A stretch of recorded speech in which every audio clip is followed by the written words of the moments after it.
नमस्कार।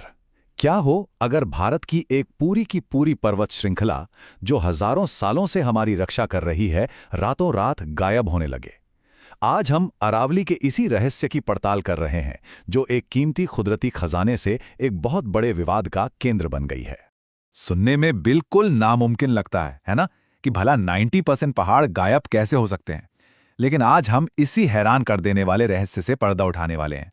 और ये कहानी सिर्फ पहाड़ों की नहीं है, ये कहानी है शब्दों के हेरफेर और इसके पीछे छिपे मकसदों की।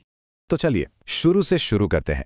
ये समझने के लिए कि आखिर दांव पे लगा क्या है, पहले ये जानना जरूरी है कि अरावली सिर्फ कुछ पहाड़ों का झुंड क्यों नहीं है। ये इस पूरे इलाके की, आप कह सकते हैं, लाइफलाइन है। जरा सोचिए, 700 किलोमीटर लंबी एक कुदरती दीवार जो सदियों से एक खामोश पहरेदार की तरह खड़ी है। ये थार के रेगिस्तान को आगे बढ़ने से रोकती है, लाखों लोगों के लिए जमीन के नीचे पानी को रिचार्ज करती है, और दिल्ली एनसीआर जैसे शहरों के लिए तो ये ग्रीन लंग्स यानी हरे फेफड़ों का काम करती है। सीधे सीधे कहे तो हमारे इकोसिस्टम का ये वो हिस्सा है जिसे बदला नहीं जा सकता। और अब आता है कहानी में वो मोड़ जहां सब कुछ बदल जाता है। सरकार ने एक बहुत ही मामूली सा दिखने वाला नियम बदला, एक परिभाषा बदली, जो स्रोत के मुताबिक इस पूरी पर्वत श्रृंखला को कानूनी तौर पर मिटाने का एक हथियार बन गई। पहली नज़र में तो ये नियम बिल्कुल सीधा साधा लगता है। एक पहाड़ी को अरावली तभी माना जाएगा जब उसकी ऊंचाई 100 मीटर से ज्यादा हो। आसान है, राइट? पर असली खेल इस बात में छिपा है कि ये ऊंचाई नापी कैसे जा रही है। यही तो सारा पेच है। देखिए, पूरी दुनिया में पहाड़ों की ऊंचाई नापने का एक स्टैंडर्ड तरीका है, समुद्र तल से। ये एक फिक्स्ड पॉइंट है जो बदलता नहीं। लेकिन इस नए नियम में कहा गया है कि ऊंचाई को आसपास की जमीन से नापो, और बस यहीं से सारा खेल पलट जाता है।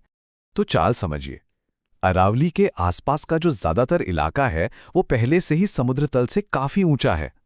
अब जब आप ऊंचाई को समुद्र तल से नापने के बजाय उस पहले से ऊंची जमीन से नापेंगे तो कागज पर पहाड़ की ऊंचाई अपने आप घट जाएगी।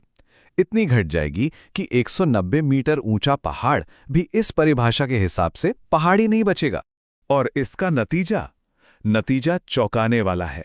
सिर्फ एक परिभाषा बदलने से फॉरेस्ट सर्वे ऑफ इंडिया के मुताबिक अरावली की 90% पहाड़ियां कानूनी तौर पर पहाड़ी नहीं रहीं। सोचिए, एक कलम की नोक से उनका सारा कानूनी सुरक्षा कवच छीन लिया गया। तो सवाल ये उठता है कि आखिर ऐसा किया क्यों जा रहा है? इसके पीछे की वजह क्या है?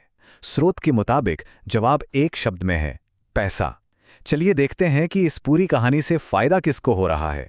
स्रोत की माने तो 3 बड़े खिलाड़ी हैं जिन्हें इससे सीधा फायदा होता है। पहले, रियल एस्टेट डेवलपर्स, जिनकी नजर दिल्ली एनसीआर के पास की बेशकीमती जमीन पर है।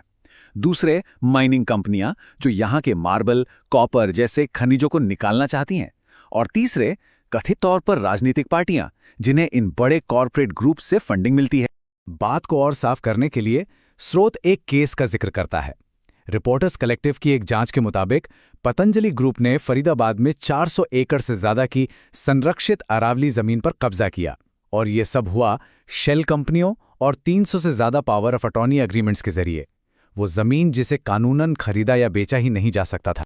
लेकिन इस मुनाफे की एक बहुत बड़ी कीमत चुकानी पड़ रही है, और ये कीमत हमारा पर्यावरण चुका रहा है, हम सब चुका रहे हैं। आइए अब देखते हैं कि अरावली के इस विनाश का जमीन पर क्या असर हो रहा है स्रोत के हिसाब से।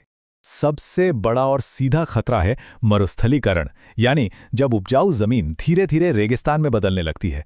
अरावली की पहाड़ियां और इन पर उगे जंगल एक तरह से रेगिस्तान को रोकने वाली दीवार का काम करते हैं। और ये कोई दूर भविष्य का खतरा नहीं है, ये अभी इसी वक्त हो रहा है।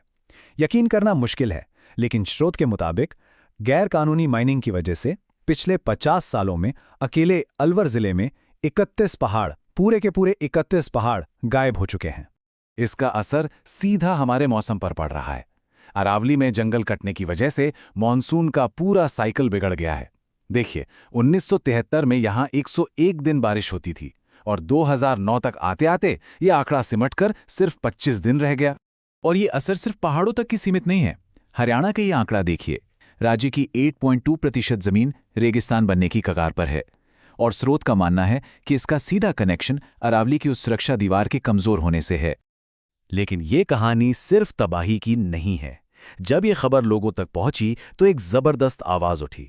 अब देखते हैं कि आम जनता और अदालतों ने इस विवादित नियम पर कैसे रिएक्ट किया। सब कुछ बहुत तेजी से हुआ। मई 2024 में सुप्रीम कोर्ट ने कहा कि अरावली के लिए एक यूनिफॉर्म परिभाषा बनाओ। 20 नवंबर को सरकार ने ये 100 मीटर वाला नियम पेश कर दिया, जिसे कोर्ट ने पहले तो मान भी लिया, लेकिन फिर राजस्थान और हरियाणा में लोग सड़कों पर उतर आए। भारी विरोध प्रदर्शन हुए और जनता के इस दबाव के चलते 29 दिसंबर को सुप्रीम कोर्ट को अपने ही फैसले पर एक अस्थायी रोक लगानी पड़ी। तो अब आगे क्या? फिलहाल स्थिति यह है कि सुप्रीम कोर्ट एक नई हाई पावर्ड एक्सपर्ट कमेटी बनाएगा। ये कमेटी सरकार की 100 मीटर वाली परिभाषा को जांचेगी, परखेगी, और जब तक कमेटी अपनी फाइनल रिपोर्ट नहीं दे देती, इस विवादित नियम पर रोक लगी रहेगी। बढ़ते दबाव के बीच सरकार ने भी अपना पक्ष रखा। एक प्रेस रिलीज में कहा गया कि अरावली में नई माइनिंग लीज पर बैन लगा दिया गया है, लेकिन स्रोत का कहना है कि ये तो सुप्रीम कोर्ट का पुराना ऑर्डर ही है, इसमें कुछ नया नहीं है। सरकार ने यह भी दावा किया कि उनकी नई परिभाषा 90% असली अरावली को बचाती है, पर स्रोत का तर्क है कि इस दावे को साबित करने के लिए कोई पब्लिक डेटा मौजूद नहीं है, जबकि पिछला डेटा तो कुछ और ही कहानी कहता है।